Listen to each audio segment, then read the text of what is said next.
విష్ణు భావన గురించి యోగాభ్యాసం చేయుట. మనం ప్రాణాయామం ప్రాక్టీస్ చేయొచ్చు, లేకపోతే యమనియమాలు అన్ని కూడా అవన్నీ చేయొచ్చు, అష్టాంగ యోగం అనేటువంటిది. కానీ మనకి అది ఎన్ని కాలమైనా సిద్ధించకుండా ఎందుకు ఉండదంటే ఇది కావాలి దాంతో విష్ణు భావన.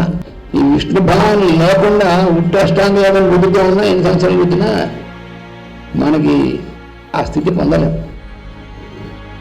మనం కూడా భక్తులు అనుకుంటాం. మనం అసలు మనం ఏమీ కావు.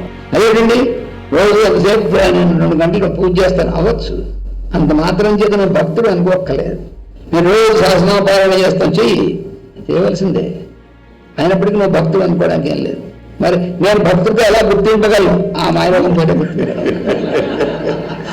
ఎవరిన వీడు చూసి వీడు భక్తుడు అనుకోవాలి.